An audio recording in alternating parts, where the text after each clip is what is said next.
السلام علیکم دوستوں، کیا حال چال ہے؟ ٹھیک ٹھاک ہو، خوش ہو؟ آج کی ویڈیو میں ہم آپ کو بتائیں گے کہ آپ کا جو بینگن کا بوٹا ہے اس کے اوپر جب پھول آ جاتے ہیں وہ گر کیوں جاتے ہیں، سوکھ کیوں جاتے ہیں، جڑ کیوں جاتے ہیں۔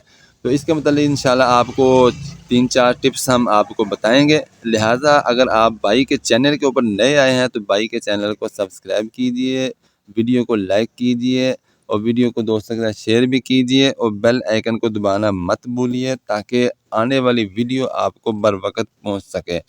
تو سب سے پہلے جو ہے، جب آپ نے یہ دیکھنا ہے، جیسے آپ یہ دیکھ رہے ہیں، یہ میرے پودے کے اوپر جو ہے یہ اس کو پھل نکل رہا ہے، یہ دیکھیں پھول بھی بن رہے ہیں اس کو اور ڈوڈے بھی آ رہے ہیں، یہ دیکھیں ماشاءاللہ، اور یہ دیکھیں ساتھ میں بتاؤں بھی بن رہے ہیں۔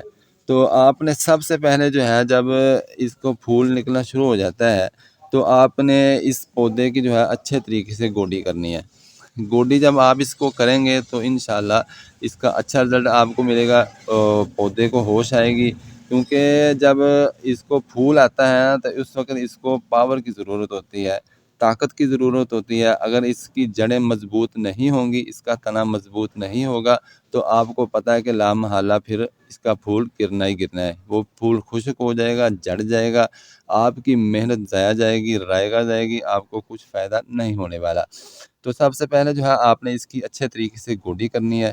گوڈی دیکھ لیں آپ، کم سے کم 1 فٹ لمبائی تک، اور گہرائی آپ کو پتہ ہے کہ پودے کے حساب سے آپ نے کرنی ہے، 2 انچ 3 انچ 4 انچ جو ہے آپ اس نے گہرائی تک اس کی گوڈی کر دیں۔ جب آپ گوڈی کریں گے تو انشاءاللہ اس کی روٹس جو ہیں، جو اس کی جڑیں ہیں وہ مضبوط ہوں گی، ان کو ہوا ملے گی اور آکسیجن ملے گی، نہیں تو پھر نئی آکسیجن کی وجہ سے یہ مضبوط ہوں گے۔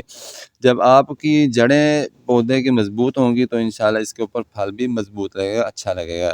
دوسرا آپ نے یہ کرنا ہے کہ جب آپ نے اس کو گوڈی دے دینی ہے تو اس کے بعد جو ہے آپ نے اس کو 1-2 دن چھوڑ دینا ہے۔ اس کے بعد جو ہے آپ نے اس کو کھاد لگانی ہے، جو بھی آپ کے علاقے میں میسر ہے، اچھی کھاد جو پودوں کے لیے ہوتی ہے آپ کے علاقے میں، وہ آپ نے اس کو کھاد دینی ہے۔ کھاد کم سے کم مہینے میں 1 یا 2 مرتبہ جو ہے آپ اس کو کھاد دے سکتے ہیں۔ تو کھاد جب آپ اس کو دیں گے تو یہ انشاءاللہ اس کا جو پھول ہے وہ پھل کے اندر تبدیل ہوگا، اور پھل جب آپ کھائیں گے تو آپ انشاءاللہ یاد کریں گے۔ دو چیزیں ہوگی۔ تیسری چیز جو ہے، آپ نے اس کا پانی کا خیال رکھنا ہے۔ پانی اس طرح سے آپ اس کو دیں کہ زیادہ اس کے اندر پانی کھڑا نہ ہو۔ پانی جب اس کی زمین خشک ہو جائے، ڈرائی ہو جائے، تو اس وقت آپ دیکھیں کہ اس کو ضرورت ہے تو اس وقت آپ اس کو پانی دینا ہے۔ پانی اتنا دیں کہ اس کے اندر کھڑا نہ ہو زیادہ دیر۔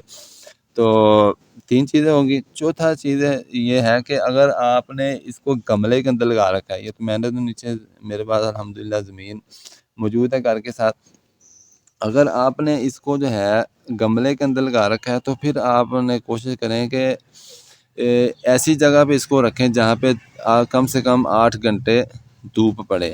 جہاں جتنی اس کو دھوپ پڑے گی یہ اتنا ہی مضبوط ہوگا اس کا پھل اچھا رہے گا، گرے گا نہیں، اس کی شاخیں بھی مضبوط ہوں گی۔ تو ان 3-4 چیزوں کا آپ خیال رکھیں گے تو انشاءاللہ آپ کا پودا جو ہے بہترین پھل دے گا، اور بہترین اس کو پھول لگیں گے، خوبصورت اس کو پھل لگے گا، موٹا تازہ ہوگا۔ جب آپ ان 4 چیزوں کا خیال رکھیں گے تو آپ کا پھل موٹا بھی ہوگا، تازہ بھی ہوگا، بہترین بھی ہوگا، اور آپ بھائی کو دعاؤں میں یاد رکھیں گے انشاءاللہ۔ تو نیکسٹ ویڈیو میں ہم ملیں گے جناب، تب تک کے لیے اجازت دے۔ اللہ حافظ، السلام علیکم۔